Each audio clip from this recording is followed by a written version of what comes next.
Au moins 90% des choses que vous allez voir dans ce film sont vraies, je vous le certifie, si c'est pas plus. Bienvenue chez le beau parleur de l'action et du ciné d'auteur. Bonjour à vous les cinéphiles et bienvenue dans cette critique en post-projection d'un film normalement sorti en 2020, mais vous savez, 2020, 2021. Bref, le film est disponible chez nous en 2021. On va parler du film The Father. Mais dit comme ça, vous savez peut-être pas que c'est un film franco-britannique, mais il y a quand même pas mal de français. Hein. Et quand je dis ça, c'est juste que rien qu'au générique, on verra Canal+, et des trucs comme ça, c'est, on va dire, surprenant qu'on s'y attend pas. Le film est réalisé par le français Florian Zeller, qui adapte ici sa propre pièce de théâtre, hein, puisqu'il coécrit aussi ce film. Pièce de théâtre de 2012 qui avait plutôt cartonné certes en France, hein, en tout cas au niveau des critiques, et qui avait cartonné aussi un peu partout dans le monde, puisqu'on dit de cet auteur que c'est celui dont les pièces de théâtre sont le plus jouées à l'étranger, en France évidemment, hein, l'auteur français le plus joué à l'étranger. Et il a reçu entre autres des très bonnes critiques, une très bonne presse, outre-Atlantique, donc du côté des États-Unis. Malgré tout, il faut savoir que ce n'est pas la première adaptation de cette pièce de théâtre, puisqu'en 2015, on a eu le film Floride, avec entre autres Jean Rochefort dans le rôle principal, qui est un film qui a fait beaucoup moins parler de lui, et en tout cas pas en aussi bien que celui-ci. Le film nous arrive après la cérémonie des Oscars, une cérémonie des Oscars certes au rabais, qui a gagné donc l'Oscar du meilleur scénario adapté, et le meilleur acteur pour Anthony Hopkins, qui tient le rôle principal dans ce film. Et nous avons aussi dans ce film une autre excellente actrice, Olivia Colman. Alors, on va commencer par parler d'Anthony Hopkins. Est-ce que Anthony Hopkins mérite un Oscar pour ce film?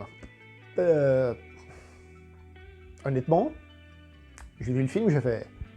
Ça mérite un Oscar, ça? Vous êtes sérieux? Non, parce qu'il est tellement extraordinaire que ça mérite 4 Oscars d'un coup pour moi, hein, je vous le dis. Hein. Il est monumental. Haha, quelle blague je vous ai fait, je suis trop drôle, je le sais. Non, franchement, il est monumental. Les différentes phases, les différentes choses, il les joue superbement bien, toujours juste. À un moment, il est un petit peu plus foufou, c'est super, c'est génial, il est touchant, il est émouvant. Il porte principalement le film sur ses épaules et il est extraordinaire. Il n'y a pas à dire, il n'y a pas à chier. Tout ce qu'on peut dire de bien sur Anthony Hopkins dans ce film, c'est mérité. Olivia Colman en face. Et moi je me dis, attendez, une pièce de théâtre avec Olivia Colman en face. Olivia Colman, c'est aussi une super actrice, et encore une fois, elle prouve que c'est une superbe actrice. Honnêtement, encore une fois, elle tient la baraque. Il y a 2-3 autres personnages, mais c'est surtout Anthony Hopkins et Olivia Colman, face à face, et c'est...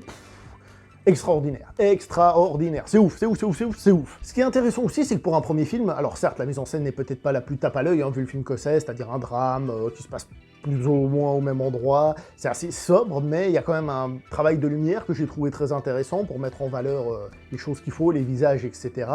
Et bah, il y a quand même des coups de caméra plutôt intéressants qui évitent que ce soit un simple film, surtout pour un premier film, hein, que ce soit du théâtre filmé, justement, non, ça reste un film, et à ce niveau-là, bah, c'est plutôt très réussi. Pour ce qui est du scénario, il faut aller par étapes.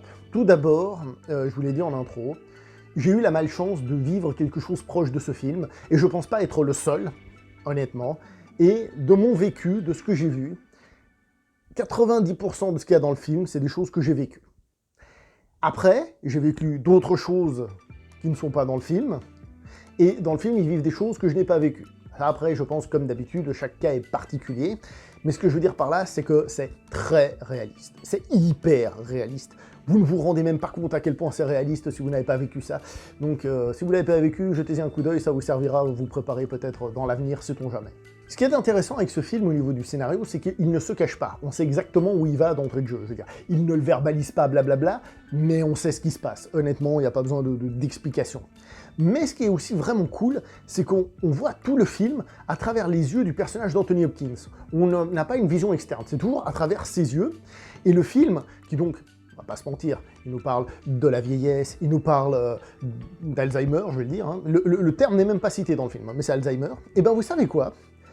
Ce film, il prend des allures un peu, vous savez, de films de folie, comme je dis, hein, vous savez, ces thrillers où les gens perdre pied avec la réalité, comme Perfect Blue, Black Swan. Dernièrement, j'avais parlé de La femme à la fenêtre, qui avait aussi un petit peu ça, le film sur Netflix. Donc on est un peu dans ce type de film, mais on n'est pas du tout dans un thriller, dans un truc stylé. Non, non, non, non, on est dans un pur drame. Mais le film prend un petit peu ce point de vue-là, qui, je trouve, arrive à créer une espèce de petit suspense. Et croyez-moi, s'il y en a qui disent « Oh là là, mais Nolan, c'est compliqué à suivre », ah bah alors là, pouf. Le film joue avec le temps, dans un sens, dans l'autre, qu'est-ce qui se passe avant, qu'est-ce qui se passe après, qui est qui, comment, et c'est super bien fait, parce que justement, on est censé perdre pied avec le personnage, et d'une certaine manière comprendre la souffrance de ce personnage, et au niveau de l'écriture, évidemment adapté de la pièce de théâtre, de l'écriture et de ce qu'on retrouve dans comment le film est construit, c'est absolument grandiose, parce que le film nous raconte finalement une journée banale, mais avec ses allers-retours et tout, on s'implique un peu pour essayer de reconstituer l'histoire, et c'est super cool. C'est super cool, je vais pas vous mentir, c'est absolument prenant. Après, évidemment, le film il est court, hein, avec ce concept, je crois qu'il fait un peu plus d'1h30, hein, mais ça fonctionne bien. Peut-être qu'on pourrait trouver que ça s'essouffle un peu sur la fin, mais personnellement, j'étais plutôt dedans, donc très satisfait en ce qui me concerne.